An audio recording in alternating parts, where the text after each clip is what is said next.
You're listening to the Dre Area Sports Show, live on YouTube and X. Make sure to like, share, and subscribe. We're now going to move on to our next topic, which is kind of a big one. It's the Brandon Aiyuk drama. There's some good, there's some bad, and most of us are wondering what the fuck is going on with Brandon Aiyuk. Let's talk about that.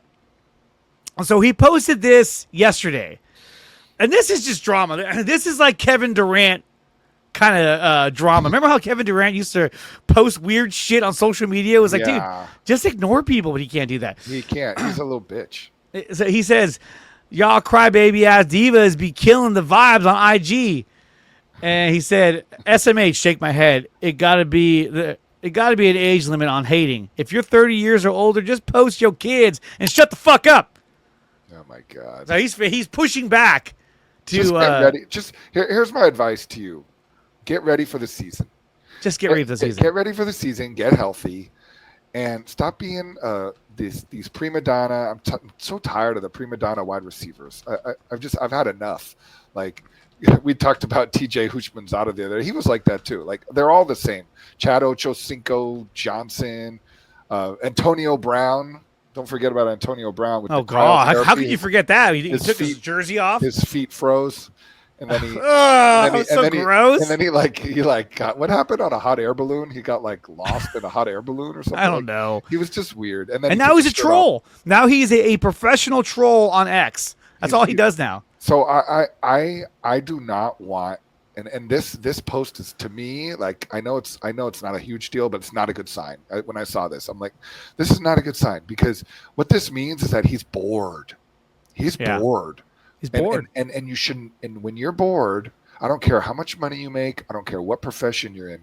You and I were talking about this earlier. We got a friend who's bored. Okay.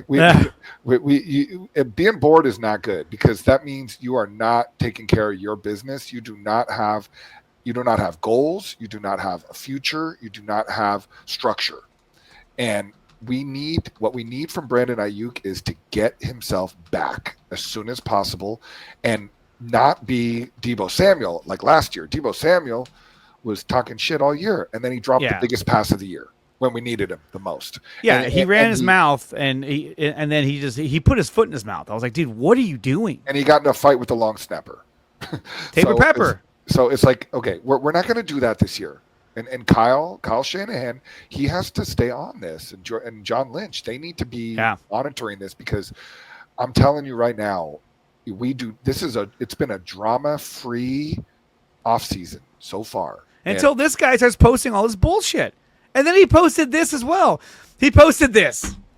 Oh my God. Now if everyone who doesn't know, Terrell Owens, when he played for the Eagles, he got into an argument with Andy Reid. Andy Reid suspended him. He then left the facility and started doing workouts, sit-ups on his front driveway and answering questions to the media. So why on earth would Brandon Aiyuk post this picture? What is he trying to say right now? Is he just posting because he thought it was funny?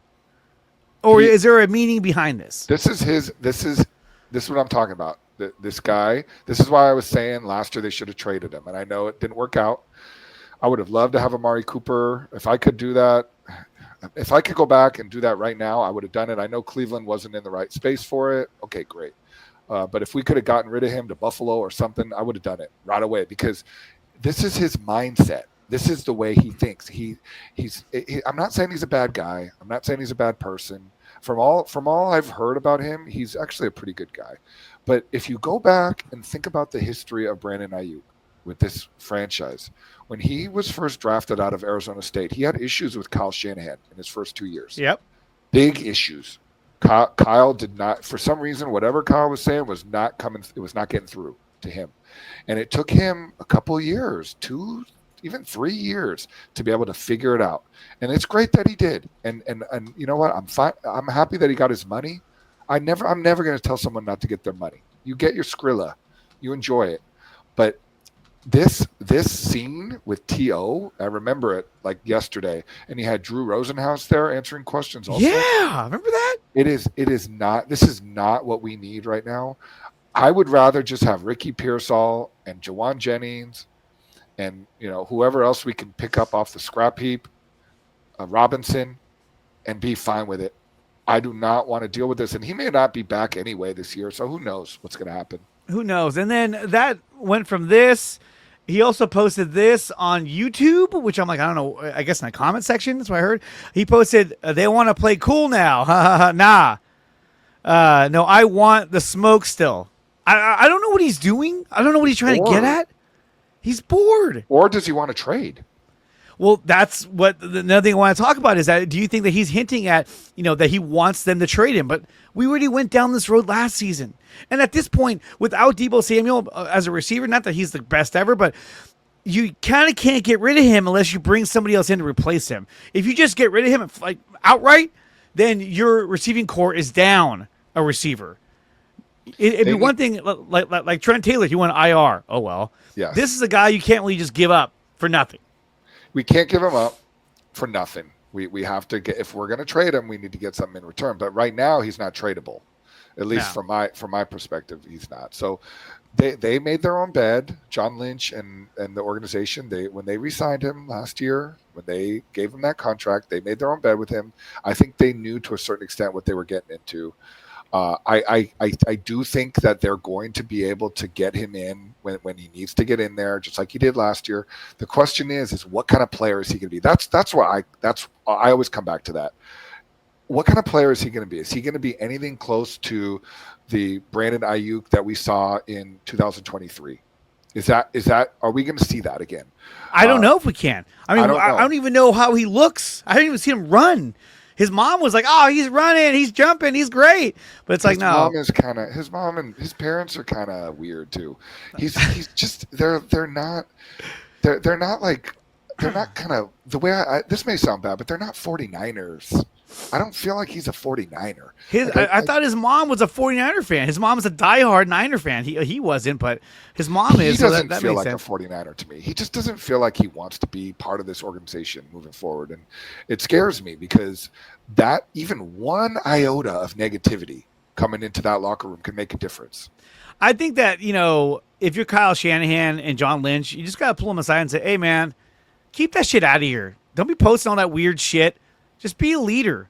Now, there is some good news that's been coming out of camp that's sort of the opposite of what we've been hearing about.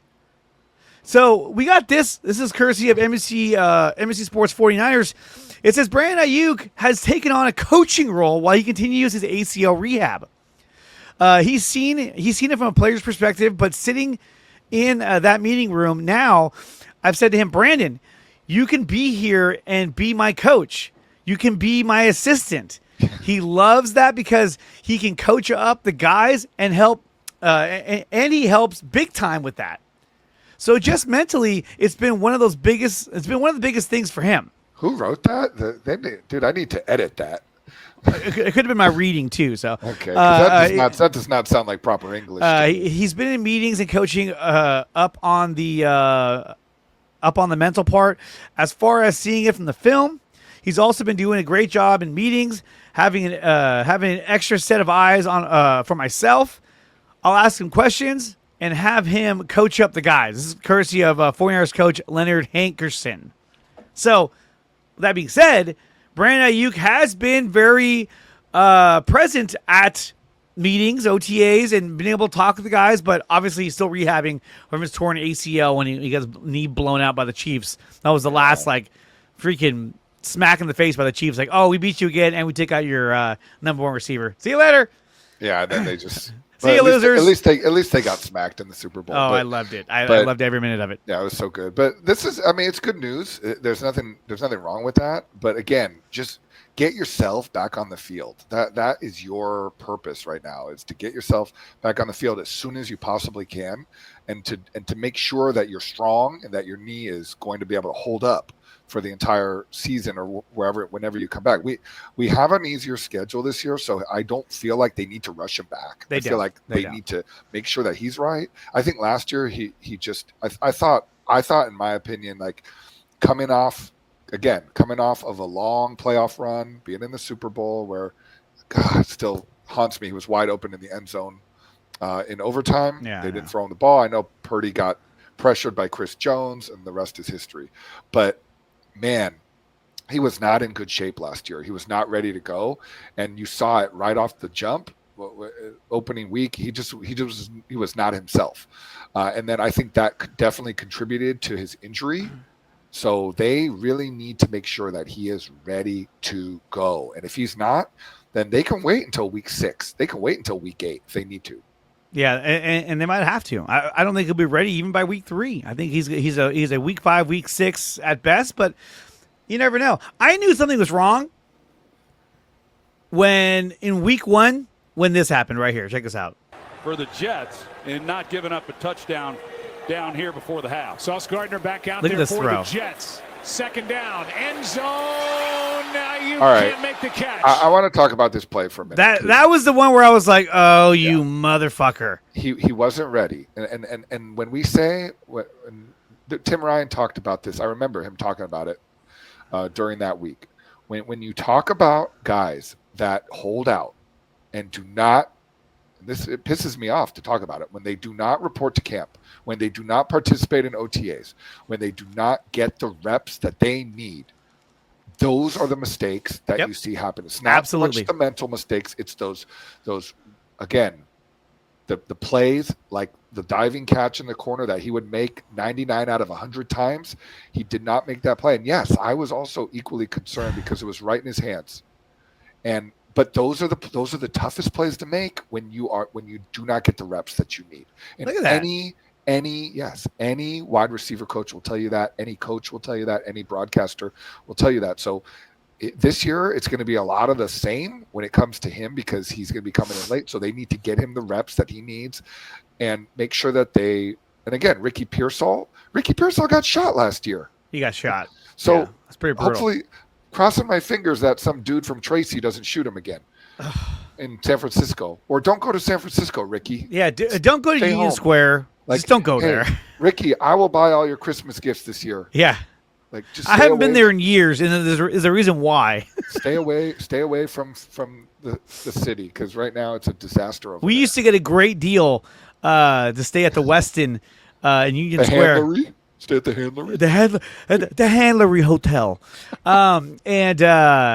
We don't go there. We don't go there anymore. It's not safe. What's up, CG Ruthless? And we have kids now, so we can't bring our kids there. Yeah. My kid's gonna get shot? No way. I shouldn't have said that. I should not have said that. I took my daughter to a Giants game earlier this year, and we were walking in on 3rd Street. No, we were walking on Branham, and we were where you're walking and you go past some of the bars and stuff. Yeah. And there were like homeless people everywhere. There was like shit everywhere. And my daughter looked at me and said, "Daddy, why does it smell so bad here?" Yeah, because you got to step over. And I said, honey, just keep your head up and hold Daddy's hand, and we'll be fine. Dude, like you got to step over needles and fecal matter and homeless people. And tents. My son was asking me about the tents. I said, it's okay. People camp outside in cities now. It's just crazy. The whole thing is crazy. So Ricky, stay away from San Francisco. Yes, don't go there. Because my point is that we need you. We need you to be fully engaged in our offense. We need you to get a full offseason. And because of that, it doesn't worry me as much about Aiyuk because we're going to have a full offseason from Ricky Pearsall. The Dre Area Sports Show is brought to you by SeatGeek. Use promo code DreArea Sports to save $20 on your first purchase at SeatGeek.com. And we are also brought to you by Taryn Roy, the SEO Optimizer. If you're looking to boost your YouTube channel, then check out the SEO Optimizer. Use promo code DreArea Sports to start your free trial today. PowerBrandSystems. If you're looking to build a website for your small business or YouTube channel, then check out PowerBrandSystems. Use promo code 300POWER to save up to $300 on your first purchase at PowerBrandSystems.